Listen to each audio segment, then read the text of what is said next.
On a transatlantic flight cruising at 35,000 feet, a simple request for a glass of champagne became a quiet, brutal battle of wills. For Hannah Juliet, a senior flight attendant with 20 years of service, the passenger in seat 14B was just another black woman who, in her mind, needed to be reminded of her place. She saw a casual sweatsuit, not the mind that had revolutionized aerospace engineering. What Hannah didn't know, and couldn't possibly fathom, was that this quiet, observant woman, Dr. Althea Williams, wasn't just any passenger. She was the one person who could bring Hannah's entire world and the company culture she represented crashing down to earth. Because Dr. Williams didn't just fly on Aura Airlines, she was about to decide its entire future. The hum of the Rolls-Royce Trent 900 engines was a familiar lullaby to Dr. Althea Williams. It was a sound she understood not just as a passenger, but as one of the aerospace engineers who had consulted on optimizing their fuel efficiency algorithms a decade prior. Tonight, however, she wasn't an engineer or a newly appointed board director for Aura Airlines, the very company whose wings were carrying her across the Atlantic. She was simply a passenger in seat 14B, premium economy, on flight AA 112 from New York's JFK to London Heathrow. Flying incognito was a non-negotiable part of her new role. The board, a stuffy collection of old money heirs and corporate raiders, had been skeptical when CEO Robert Sterling had championed her appointment. "She's a lab coat, Robert, not a suit," one had grumbled. "What does an engineer know about the passenger experience?" Althea's answer was simple. Everything.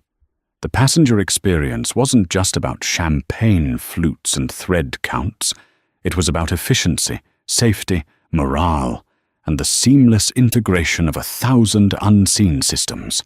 To understand the system, she had to experience it raw, without the polished veneer afforded to executives. She wore simple black Lululemon leggings, a comfortable grey cashmere hoodie from a boutique brand, and a pair of worn-in on-cloud sneakers. Her hair was pulled back in an elegant but practical bun, and her only jewelry was a simple, understated watch and the Caltech engineering ring on her right hand, a band of iron that meant more to her than any diamond. To the casual observer, she was just a comfortable traveler. And that was the point. The flight attendant working her section was a woman in her late 40s, named Hannah Juliet. Althea had clocked her name badge during the initial safety briefing. Hannah moved with an air of practiced, weary authority. She projected the kind of brittle friendliness that soured the moment it was tested. Althea watched her interact with other passengers. To the loud, ruddy-faced man in 14A, who smelled faintly of airport bar whiskey, Hannah was all smiles and attentiveness.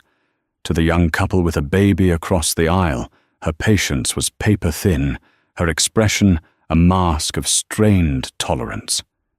Althea observed. It was her greatest strength.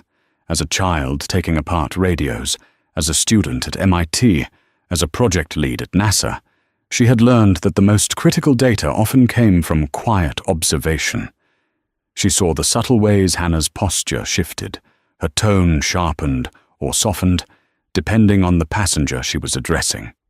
A pattern was already beginning to emerge, a troubling algorithm of bias she had hoped she wouldn't find so quickly. Dinner service began. The scent of reheated chicken and foil-wrapped bread filled the cabin.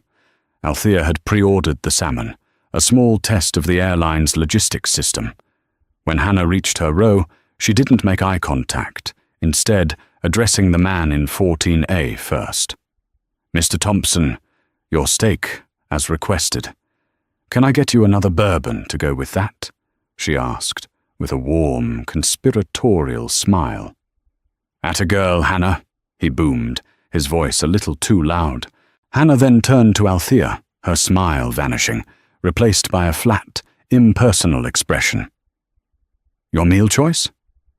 "I pre-ordered the salmon, thank you," Althea said, her voice calm and even. Hannah tapped at her tablet with an exaggerated sigh. I'm not seeing that here. We just have the chicken or the pasta left. Althea knew she had ordered it. She had the confirmation email on her phone. But this wasn't the hill she wanted to die on. Not yet. This was just another data point. The chicken is fine, thank you. Hannah plopped the tray down without a word and moved on. Althea picked at the dry, overcooked poultry. It wasn't about the food, it was about the dismissal. The subtle, corrosive message that her needs, her choices, were an inconvenience. She logged the incident mentally. Premium economy. Pre-ordered meal not honored. No apology offered. It was precise, clinical. She was building a case, not a grudge. After the trays were cleared, the cabin lights dimmed, casting a deep blue, oceanic glow. Most passengers settled in, pulling on eye masks or losing themselves in the glow of their seatback screens. This was the moment Althea had been waiting for. One of the perks of premium economy, heavily advertised on the Aura Airlines website, was an elevated beverage service, including a selection of premium wines and spirits, and a complimentary glass of champagne after dinner.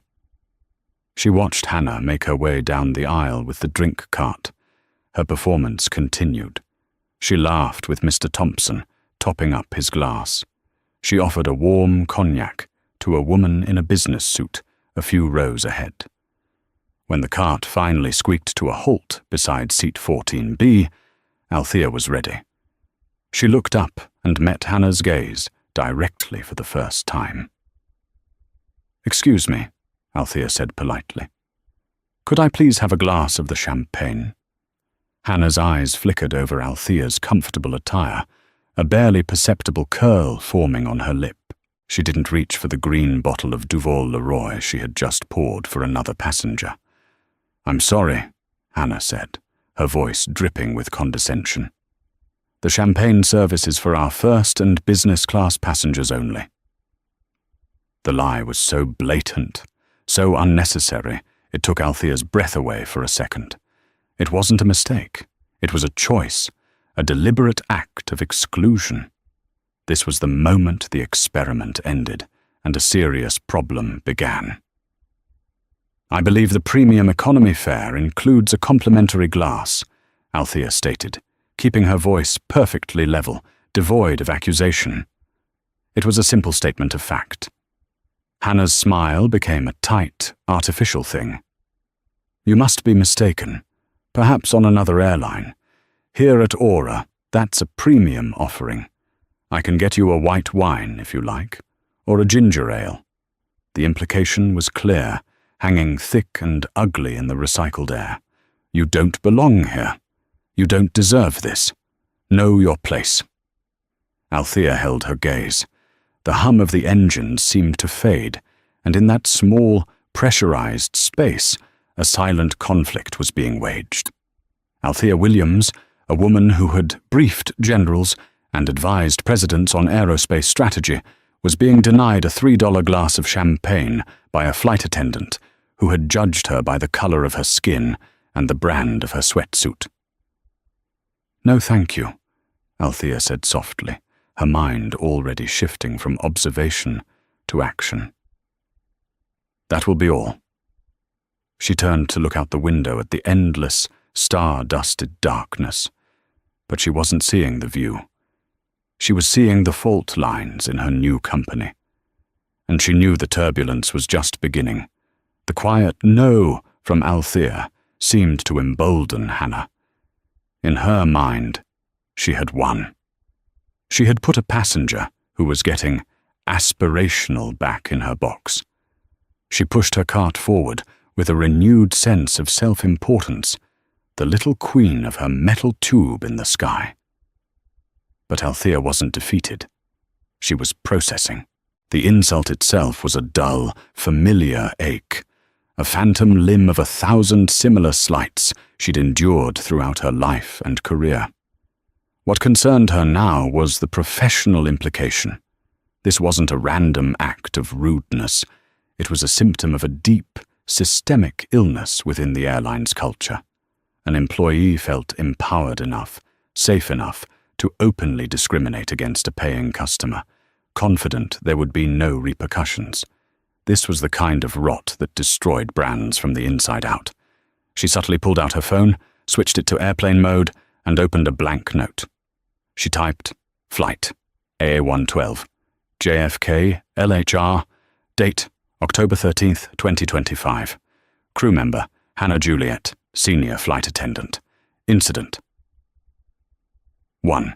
Pre-ordered meal, salmon, for seat 14B, Williams A, denied. Claimed not in system, no apology. Served alternate without consultation. Incident 2. Refusal of advertised beverage.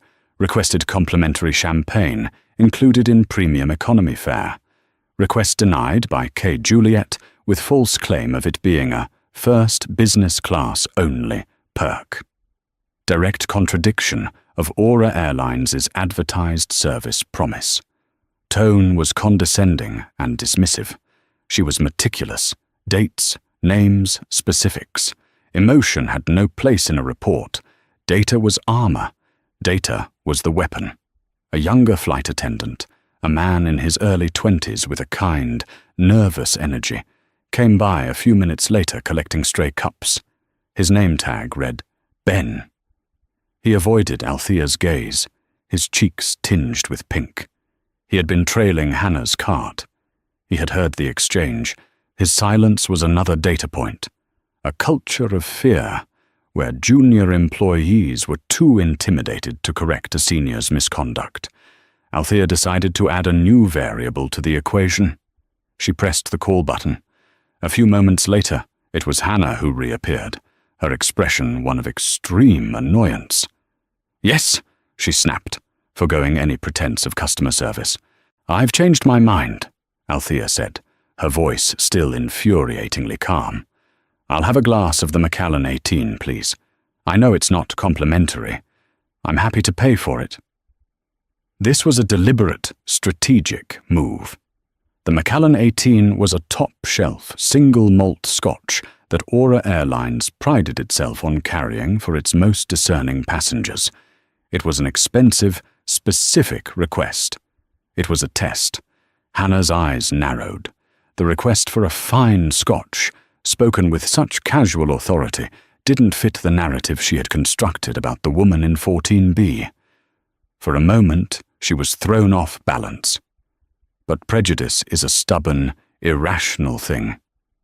She quickly recovered, her condescension returning, now laced with suspicion. "I'll have to see if we even have that loaded for this cabin," she lied smoothly. "Usually it's reserved for the forward cabins, and it's very expensive."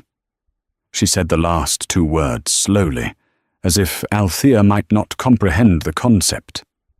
"I'm aware," Althea replied, a hint of steel now entering her voice.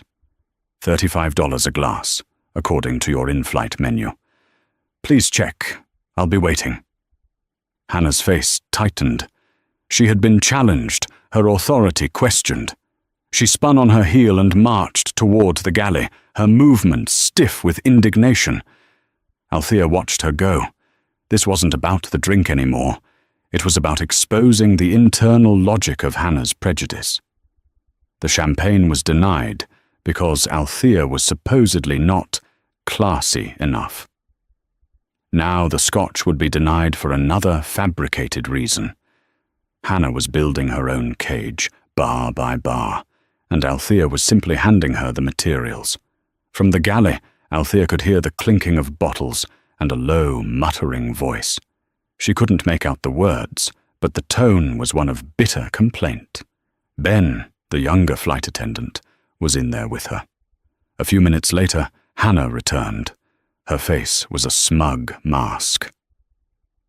"I am so sorry," she said, her voice oozing fake sympathy. "It appears our manifest is correct. We only have 2 bottles of the Macallan 18 on board, and they are both allocated for our global first passengers. It's a supply chain issue, you understand." Another lie. a well-constructed one, complete with corporate jargon like manifest and allocated. It was designed to be an unbreachable wall of corporate policy. "I see," Althea said, her expression unreadable. "How unfortunate." "Can I get you a Jack Daniels instead?" Hannah offered, the suggestion itself an insult. "No, thank you, Hannah. That's all." Althea said her name deliberately, letting her know she had been seen, identified. Hannah's smile faltered for a split second before she recovered and moved on. The second refusal was now logged in Althea's mind, more damning than the first. It demonstrated a pattern. It wasn't a misunderstanding. It was a policy of personal prejudice, enforced with corporate fiction. Althea leaned her head back against the seat, closing her eyes. She wasn't angry. Anger was a hot, useless emotion. What she felt was a cold, clear resolve. She had wanted to assess the customer experience, and she had. She'd found a critical failure, personified in one flight attendant, but supported by a system that allowed her to operate with impunity. The problem wasn't just Hannah Juliet. Hannah Juliet was a symptom. The disease was the culture that created her. And Dr. Althea Williams was, if nothing else, a brilliant diagnostician. The first step was to isolate the pathogen. The next was to eradicate it. The next 2 hours of the flight passed in a tense silence for Althea. She didn't sleep. She didn't watch a movie. She observed. She saw Ben, the junior attendant, deliberately taking over duties in her section, refilling her water bottle without being asked, offering her extra snacks, his eyes constantly darting toward the galley, as if afraid of being caught in an act of basic decency. His kindness was a small beacon, but his fear was a giant red flag. The twist, the irrefutable, damning piece of evidence, came from Mr. Thompson in seat 14A. After his third bourbon, he'd fallen into a loud, snorting slumber. But now, with about 3 hours left until landing, he awoke with a deep groan. He stretched his burly arms, cracked his neck, and mashed the call button. Hannah was there in an instant, her favorite passenger smile back in place. "Well, hello, sleepyhead. Can I get you something? A coffee to wake you up before we land?" "God, no," he grumbled. "Hair of the dog, Hannah, my dear. What's the best scotch you've got on this bird? Something smooth. Surprise me." Althea's body went still. She didn't turn her head, but her senses were on high alert. This was it. The control group. Hannah's smile widened. She leaned in conspiratorially. "Well, for my special guests, I might just have something tucked away. It's not on the menu for this cabin, but let me see what I can do." She disappeared into the galley. Althea could hear the distinct, heavy clink of a premium bottle being opened. There was no hesitation, no talk of manifests or allocations.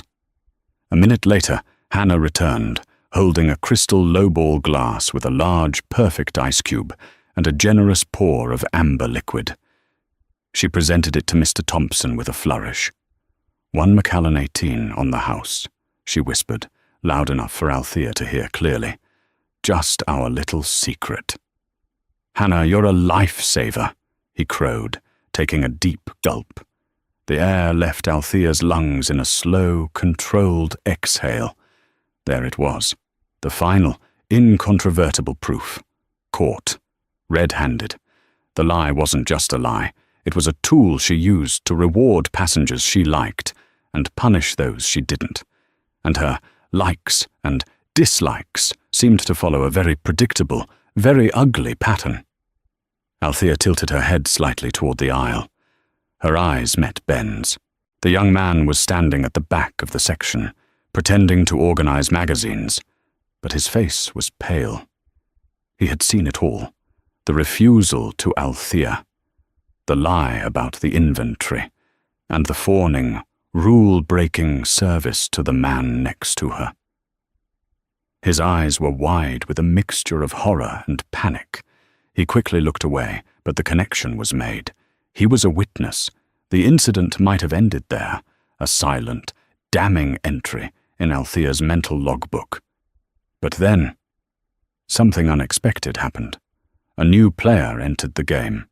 A man from the row behind, in seat 15C, had been observing the entire drama.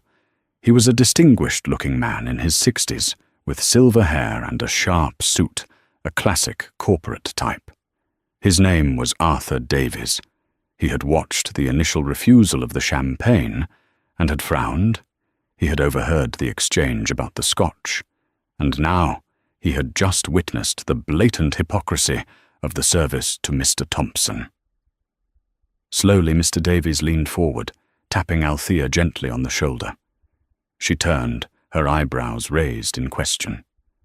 "Excuse me, madam," he said, his voice a low, cultured baritone. "I couldn't help but overhear. I am appalled. Truly." Althea simply nodded, her expression giving nothing away. Mr. Davies then did something remarkable. He flagged down Hannah as she passed by. "Miss," he called out, his voice firm but polite. Hannah, still glowing from Mr. Thompson's praise, turned to him. "Yes, sir. How can I help you?" "I would also like a glass of the Macallan 18, he stated clearly. Hannah's professional smile flickered. "Of course, sir. That will be $35. "That's fine," Mr. Davies said, pulling out a corporate credit card. "But I'd like you to deliver it, please, to this lady right here." He gestured directly at Althea. The cabin seemed to fall silent around them. Mr. Thompson paused with his glass halfway to his lips. Ben froze mid-aisle. All eyes were on Hannah. Her face went through a rapid series of micro-expressions. Confusion, then irritation, then dawning fury as she understood what was happening. She was being publicly challenged. Her eyes darted from Mr. Davies's expensive suit and confident demeanor to Althea's casual attire. Her brain, addled by its own prejudice, couldn't compute. She was being forced to serve the very person she had deemed unworthy at the behest of someone she clearly respected. "Sir," Hannah began, her voice tight. "I can't. The passenger must order for themselves." "Nonsense," Mr. Davies retorted, his voice rising slightly, cutting through the cabin noise. "I am purchasing a product for a fellow passenger. Is there an Aura Airlines policy against generosity? Or is your policy selective? Because you just gave one away for free to the gentleman next to her, and then you told her you didn't have any. Which is it, I wonder?" Checkmate. The color drained from Hannah's face. She was trapped, exposed. The other passengers were now openly staring, their expressions ranging from curiosity to dawning disapproval. Althea finally spoke, her voice cutting through the tension. "Thank you, sir," she said, addressing Mr. Davies with a small, appreciative smile. "That is an incredibly kind gesture, but it's not necessary. I've lost my taste for it." She then turned her gaze back to Hannah. The look in her eyes wasn't angry. It was far worse. It was the calm, dispassionate look of a scientist observing a failed experiment just before dismantling it. It was a look of pure, unadulterated consequence. "But please," Althea added softly, "do bring the gentleman his drink." With that, she turned back to the window, dismissing them all. The confrontation was over. Mr. Davies, looking impressed, sat back in his seat. A humiliated and furious Hannah Juliet had no choice but to retreat to the galley, her little kingdom in ruins around her. She didn't bring Mr. Davies his scotch. The point had been made. The case against her was now sealed, and it had been corroborated by a third party. The long flight to London was almost over, but for Hannah Juliet, the descent was just beginning. The landing at Heathrow was smooth, the A380 kissing the tarmac with a gentle bump. As the plane taxied towards Terminal 3, the usual post-flight ritual began. The ping of cell phones reconnecting, the rustle of bags being pulled from overhead compartments, the collective sigh of a journey's end. Hannah Juliet tried to reclaim her authority. She went through the landing announcements with a strained, overly cheerful voice that cracked under the pressure. She avoided eye contact with row 14 and 15 entirely. As passengers began to deplane, she stood at the doorway, forcing a smile, repeating a robotic, "Goodbye, thank you for flying, Aura." When Althea reached the door, she paused. For a brief second, their eyes met. In Hannah's, Althea saw a flash of defiance, mixed with a flicker of fear. In Althea's, Hannah saw nothing but a calm, unnerving placidity. Althea gave a slight, almost imperceptible nod, and walked down the jet bridge without a word. She didn't head for customs, not yet. Her mind was already in corporate mode. She followed the signs for flight connections, and then veered towards the Aura Airlines customer service and ticketing desk. It was a sprawling, brightly lit area, staffed by agents in crisp uniforms. Althea took a place in the priority line. When she reached the front, a polite young agent named Chloe greeted her. "Good morning, madam. How can I help you?" "Good morning, Chloe," Althea began, her tone professional and serious. "I need to file a formal complaint regarding the service on Flight AE112, which just arrived from JFK. And I need to speak with the most senior in-flight services manager on duty at Heathrow today." Chloe's customer service smile tightened slightly. "Of course, I can certainly help you file the complaint. I'll need the details of the incident. The complaint is regarding discriminatory and unprofessional conduct by a senior flight attendant, Hannah Juliet," Althea stated, providing the name with cold precision. "The incidents include failure to provide a pre-ordered meal and, more seriously, the deliberate and repeated refusal of advertised services based on what I can only conclude was racial bias. This was corroborated by another passenger." Chloe's eyes widened. This was far more serious than a complaint about a broken TV screen or a lumpy pillow. I see. I am very sorry to hear that, madam." "Your apology is noted, Chloe, but it's action I'm interested in," Althea said, not unkindly. "I need the name of the head of European in-flight operations. I am aware that his name is Mark Peterson. I would like a meeting with him. Today." The agent was taken aback by Althea's knowledge of the internal management structure. This was not a typical passenger. She began to type furiously into her computer. "Mr. Peterson he's a very senior manager. His office is at the corporate building, not here in the terminal. An appointment would be—" Althea slid her passport and her generic-looking business card across the counter. The card said only, "A. Williams, Aerospace and Logistics Consultant." It was intentionally vague. "Chloe, I'm going to be at the Sofitel connected to Terminal 5 for the next 3 hours. Please have Mr. Peterson's assistant call my cell phone number, which is on that card, to arrange a meeting at his earliest convenience this afternoon. Please inform them that it is regarding a Code Red customer experience failure on a flagship transatlantic route. Use those exact words. Code Red. The use of internal-sounding jargon, the confidence, the sheer force of her will, it completely changed the dynamic. Chloe was no longer dealing with a disgruntled traveler.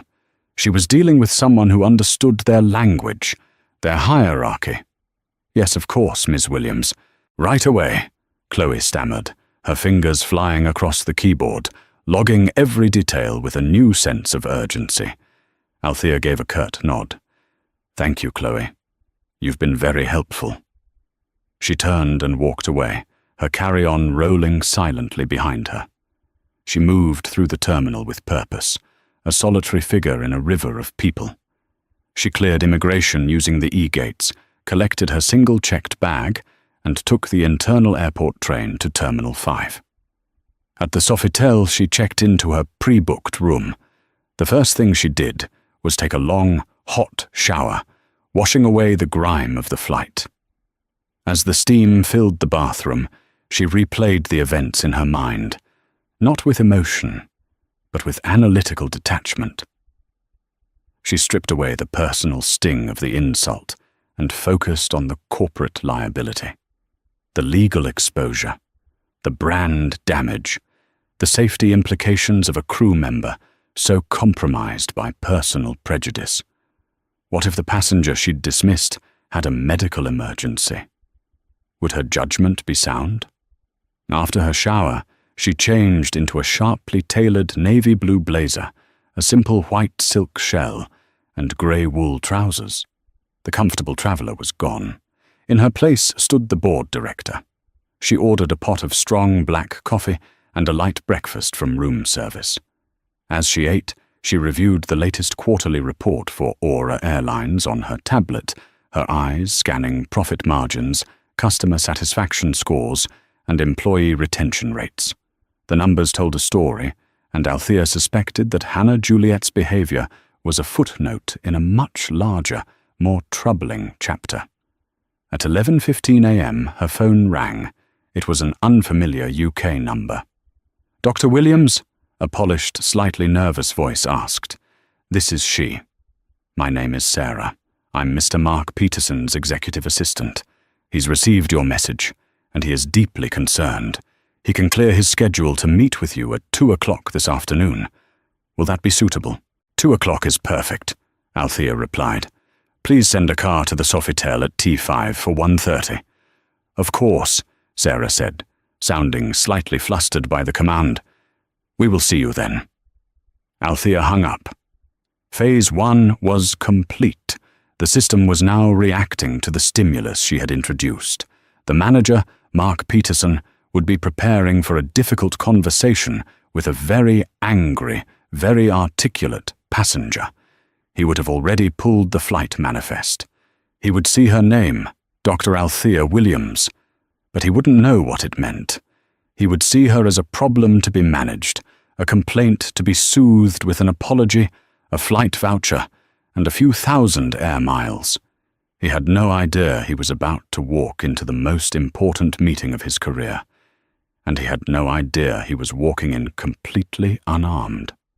The Blacktown car, an immaculate Mercedes S-Class, pulled up smoothly to the curb outside the Sofitel at precisely 1:30 p.m.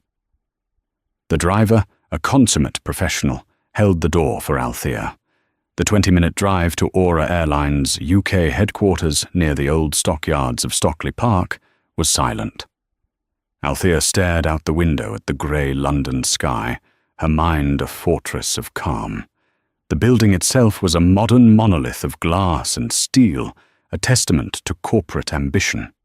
Inside, the lobby was a cathedral of white marble and soaring ceilings, with a massive suspended model of an Aura A380 dominating the space. This was the empire Althea had been tasked with helping to govern. She was met at the reception desk by Sarah, Mark Peterson's young, anxious assistant. "Dr. Williams, welcome. Mr. Peterson is waiting for you. Right this way." They rode a silent, high-speed elevator to the 4th floor, the executive wing. The air up here was different, rarefied, smelling of expensive cleaning products and faint, high-end perfume. They walked down a hallway lined with modern art and frosted glass office doors. Sarah stopped before a large set of double doors made of dark mahogany. "Mr. Peterson is just inside," she said, her voice a hushed whisper. "Thank you, Sarah," Althea said. "And would you please ask Hannah Juliet from flight AA112 to join us? I believe her debriefing will still be in progress." Sarah's eyes widened. A direct request for the accused crew member to be present? This was highly irregular. I'm not sure if that's standard procedure." "Make it so," Althea said, her voice leaving no room for argument. Sarah scurried away, dialing a number on her desk phone as she went. Althea pushed open the heavy door and stepped inside. It wasn't a small office, as she'd expected. It was a large, formal boardroom. At the far end of a long, polished table sat Mark Peterson, the head of European in-flight operations.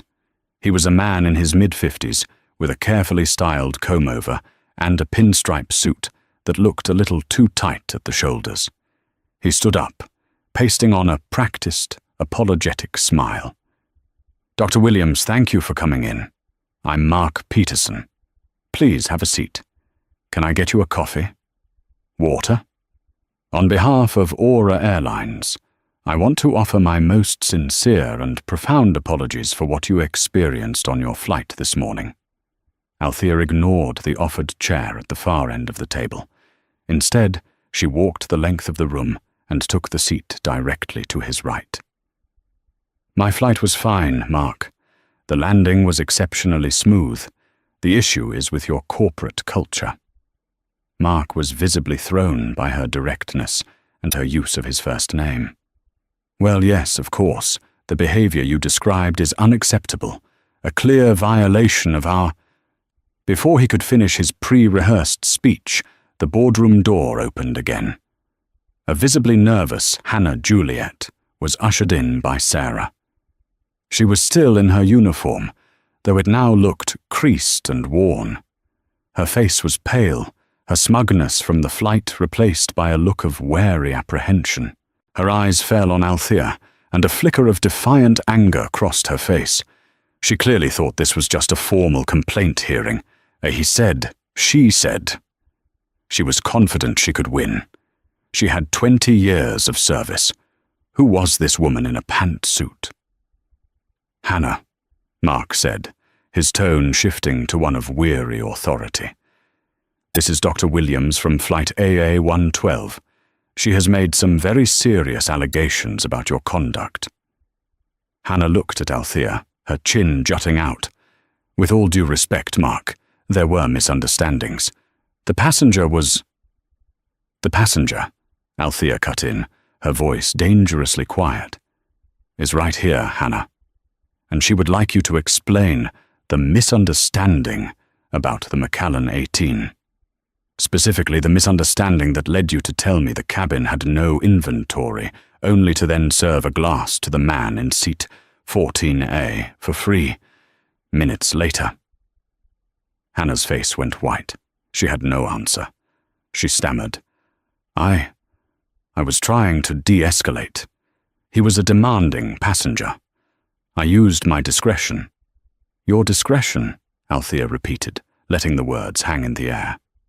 "Let's talk about that. Mark, how long has Miss Juliet been with the airline?" 21 years, Mark said, shifting uncomfortably. "She's one of our most senior attendants." "And in those 21 years, how many official complaints have been filed against her for rude or discriminatory behavior?" Althea asked. Mark blanched. I wouldn't have those specific details to hand." "Allow me to help," Althea said, sliding her tablet across the polished table. On the screen was a detailed summary. 17 complaints over the last 10 years alone. 4 of them specifically mention racial bias. All of them were investigated by you, Mark, and subsequently dismissed with a note about cultural misunderstandings, or a lack of evidence. You haven't just ignored a problem, Mark. You have actively fostered it. You protected her. Mark stared at the tablet, his jaw slack. "How did you get this? This is an internal HR file." The boardroom door opened one last time. In walked Robert Sterling, the Global Chief Executive Officer of Aura Airlines. He was a tall, imposing man with a warm smile that didn't quite reach his eyes today. He looked stressed. "It seems my new board director is already earning her keep," Robert said, his voice filling the room. He walked over and stood behind Althea's chair, placing a hand on it. Mark Peterson looked like he'd seen a ghost. His eyes darted from the powerful CEO to the calm, black woman he'd assumed was just an angry customer. Hannah Juliet's face crumpled. The defiance, the anger, the smugness, it all dissolved into pure, unadulterated shock and horror. Her mind frantically tried to connect the dots. Board director, the phone call, the private car, the HR file. Robert Sterling made the introduction, his voice laced with ice. Mark Hannah, I don't believe you've been formally introduced to your new boss. This is Dr. Althea Williams. She is the newest member of the Aura Airlines Board of Directors. As of last week, she is also the chair of our brand new Customer Experience and Corporate Culture Oversight Committee. He paused, letting the weight of the titles land like hammer blows. So, he continued, looking from Hannah's ashen face to Mark's terrified one, I suggest you stop referring to her as the passenger, and I recommend you start telling us, in excruciating detail, why you both should still be employed by my airline this afternoon. The silence in the room was absolute, broken only by the sound of Hannah Juliet's ragged, panicked breathing. She was no longer a queen in her cabin. She was just a woman who had built her throne on prejudice, only to find out she had insulted the architect of the entire kingdom. The atmosphere in the boardroom shifted from tense to clinical. The time for apologies and excuses was over. This was now a post-mortem examination of a corporate cancer, and Dr. Althea Williams was the lead surgeon. Robert, thank you for joining us, Althea said, her tone professional, as if she were leading a routine, quarterly review. She turned her attention back to the two employees. Let's be clear. This is not just about a glass of champagne. This is about a systemic failure that you, Mark, have enabled, and you, Hannah, have exploited. She tapped her tablet again, bringing up a new screen. Hannah, your service record shows a pattern. You consistently receive high praise from a certain demographic of male, first-class passengers for whom you bend and break rules. Discretion, as you call it. Conversely, you receive an unusually high number of complaints from women, families, and passengers of color. These complaints are always vague, citing your attitude or unhelpfulness. They are the kind of complaints that are easy to dismiss without a smoking gun. Yesterday you provided me with a smoking gun. In fact, you provided me with an entire arsenal. Hannah, who had been trembling, found a sliver of her old defiance. I have given 21 years of my life to this airline. I have dealt with every kind of person you can imagine. I am a good flight attendant. Your length of service is a liability, not a defense, Althea countered, her voice sharp as a shard of glass.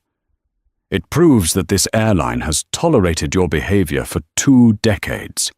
It tells me that other passengers, those without my resources or my position, have had their travel ruined by you and have had no meaningful recourse. It tells me that good, junior employees like Ben, who I saw was mortified by your behavior, are taught that this is an acceptable way to act. You are not just a bad employee. You are a virus that infects the culture around you. CEO Robert Sterling stepped forward. Mark, I want to know why those 17 prior complaints were dismissed. I want to see your full investigation file for every single one of them. Now. Mark Peterson, sweating profusely, could only stammer. Robert, we get hundreds of complaints. You have to understand, we look for patterns, but often it's one person's word against another's. Hannah is a senior crew member. She what, Mark? Althea interjected. Has seniority? Has a network of other senior colleagues who protect her? Is it because investigating her properly would be uncomfortable? Is it because the victims didn't look like people you felt deserved your full attention? The questions hung in the air, each one a nail in Mark's professional coffin. He had no answer because the truth was yes to all of them. He had taken the path of least resistance, smoothing things over, protecting a known quantity rather than doing the hard work of investigating a toxic employee. His failure was one of lazy, privileged complicity. Althea continued, her focus now entirely on Hannah. Let's talk about the consequences of your discretion. By denying me service based on a lie, you created a point of conflict. By serving the passenger next to me, you escalated it. Mr. Davies in 15C, a CEO of a FTSE 100 company, and one of our premier corporate clients, by the way, was forced to intervene. You embarrassed the brand in front of a high-value customer. You created a toxic and uncomfortable environment for the entire cabin. You also broke FAA and CAA regulations by serving a passenger-free alcohol outside of the established service protocols. All of this because you looked at me and made a snap judgment based on my race and my clothing. She finally paused, letting the full weight of the indictment settle. Robert Sterling's face was grim. He looked at Hannah with profound disappointment. Hannah, your employment with Aura Airlines is terminated, effective immediately. You will be escorted from the building. Your final pay will be mailed to you. You are not to have any contact with any other Aura employees. Hannah gasped, a raw, guttural sound of disbelief. 21 years, she whispered, tears finally welling in her eyes. You're throwing away 21 years. No, Althea said calmly. You threw them away. One act of prejudice at a time. Today was just the day your bill came due. Security was called. A stunned and sobbing Hannah Juliet was quietly led from the room, her reign over the skies brought to an abrupt and humiliating end. But Althea wasn't finished. Her gaze swiveled back to Mark Peterson, who now looked physically ill. Her termination solves the immediate problem, Althea said to Robert. But he, she gestured to Mark, is the bigger one. He is the rot in the management structure. Firing him is easy, but it doesn't fix the system that allowed him to get here. Robert nodded, understanding completely. Mark, you are suspended, effective immediately. You will hand over all company property. A full, independent, third-party audit will be conducted on your entire department, going back 5 years. Every complaint file, every performance review, every promotion you signed off on. We are going to rip your department down to the studs and see how deep the rot goes.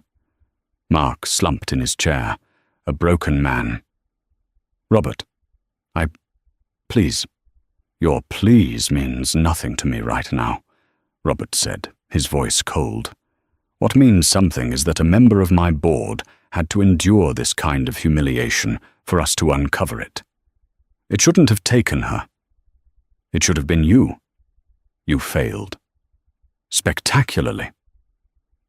Mark Peterson was also escorted out, leaving Althea and Robert alone in the vast, silent boardroom.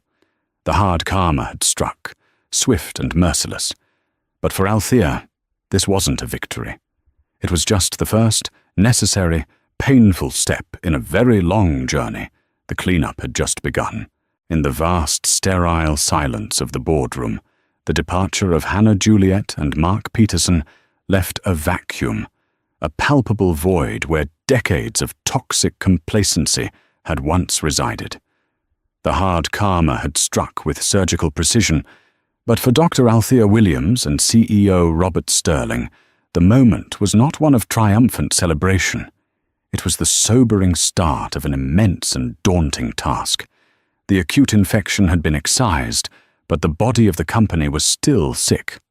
That, Robert said, finally breaking the silence as he sank into a chair opposite Althea, was the most disgraceful and necessary meeting I have conducted in my 10 years as CEO.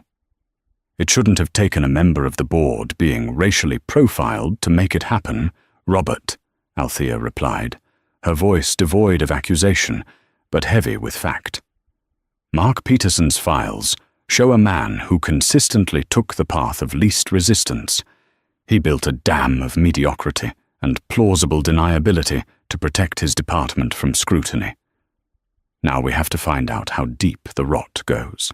Agreed, Robert said, running a hand over his tired face. The third-party audit begins tomorrow. No stone unturned. I want you to have full oversight. Whatever resources you need, they're yours. I want you to burn his system to the ground and build something better on the ashes. This was the mandate Althea had been waiting for. Her role on the board was never meant to be passive. It was meant to be transformative. The incident on Flight AA-112 had simply accelerated the timeline. The audit, conducted by a mercilessly efficient firm from Deloitte, was more than a bloodbath. It was an archaeological dig into a fossilized culture of bias. The auditors uncovered email chains where managers openly mocked passenger complaints.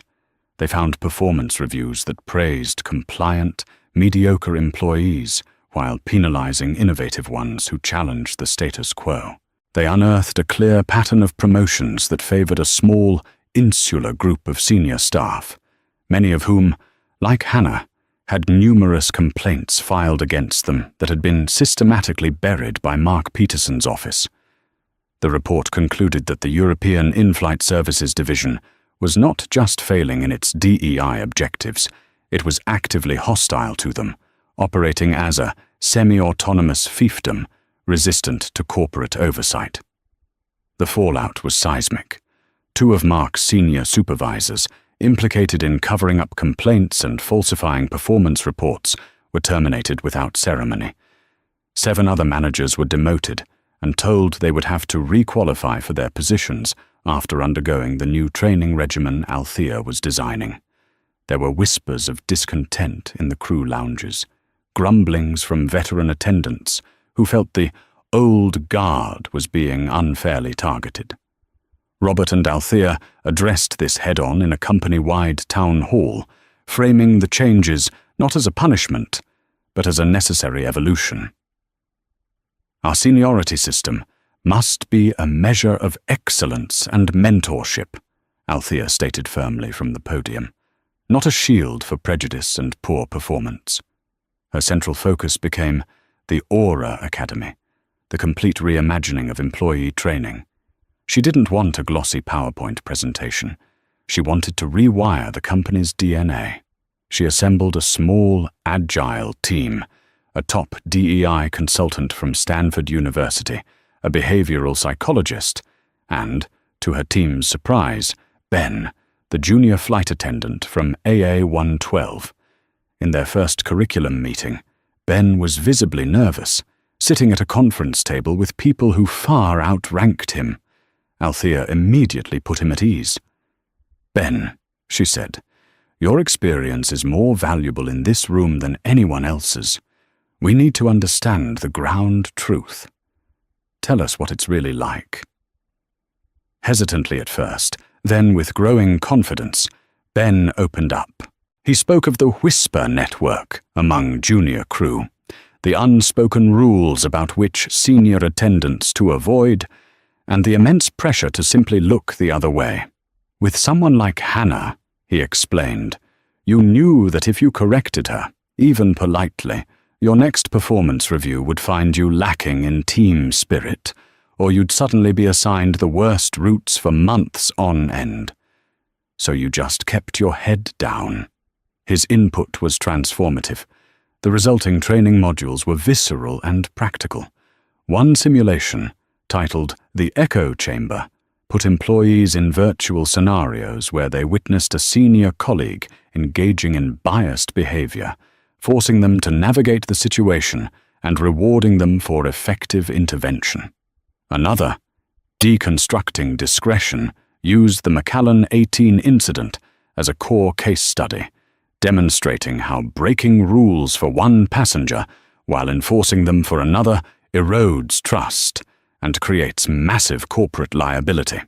They moved beyond simple definitions of racism and sexism into the murky, complex territory of unconscious bias, affinity bias, and microaggressions. Meanwhile, Althea made good on her promise to connect with Arthur Davies, the man from 15C. She invited him to lunch at a quiet, elegant restaurant in Mayfair. "I must confess, Dr. Williams," Arthur said after they ordered, "I've been following the news about the shake-up at Aura with great interest. I had a feeling my impromptu drink order might cause some ripples."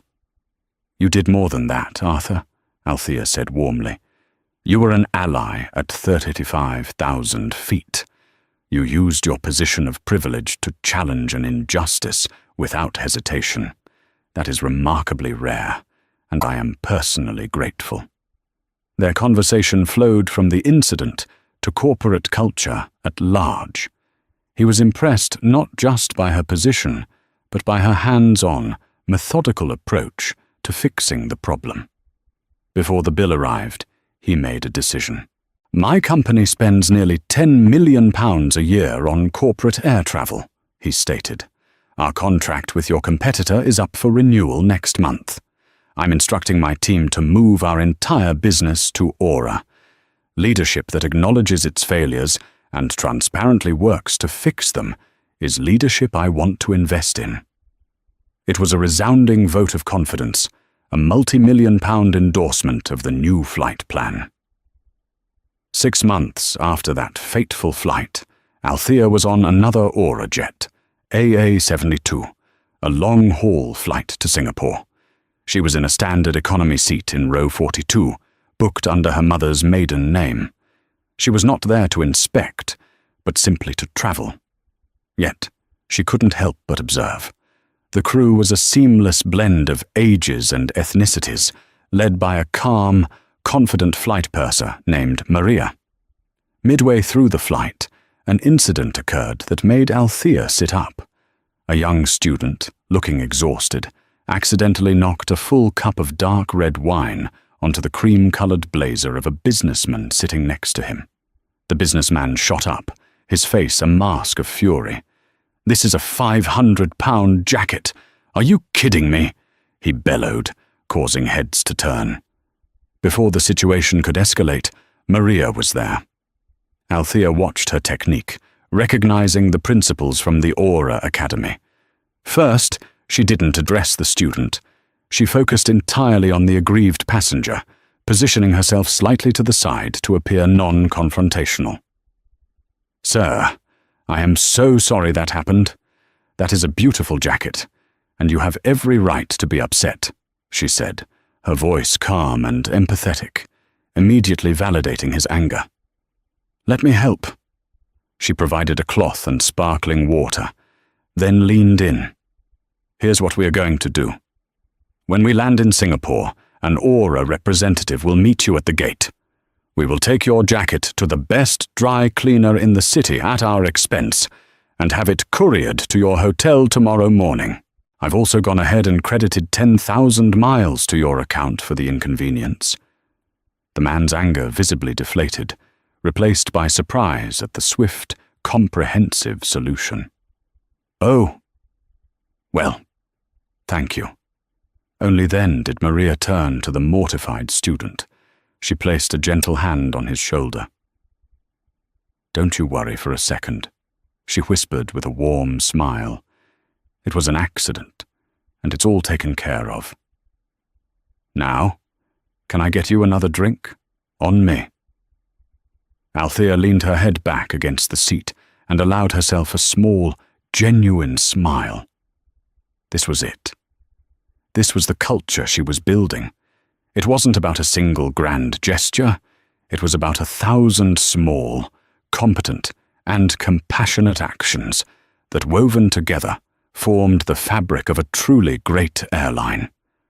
The journey was far from over, but the turbulence had passed. The air was clear, the course was true, and the company was finally, truly, on its way. The story of Dr. Althea Williams and Hannah Juliet isn't just about bad service on an airplane. It's a powerful reminder that prejudice often thrives in the shadows of corporate indifference, and that true leadership isn't about the title you hold, but the integrity you show when no one knows you're watching. Dr. Williams didn't need to raise her voice. Her quiet strength and strategic mind were far more powerful. She turned a humiliating incident into a revolutionary moment of change, proving that one person, in the right position and with the right convictions, can indeed right a systemic wrong. Karma in this story wasn't just about one person getting fired. It was about an entire company being forced to become better. If this story resonated with you, please give this video a thumbs up to help us share it with more people. Let us know in the comments, what would you have done in Dr. Williams's situation? Don't forget to share this story with someone who needs to hear it. And if you haven't already, hit that subscribe button and ring the notification bell for more incredible real-life stories of karma and justice. Thank you for listening.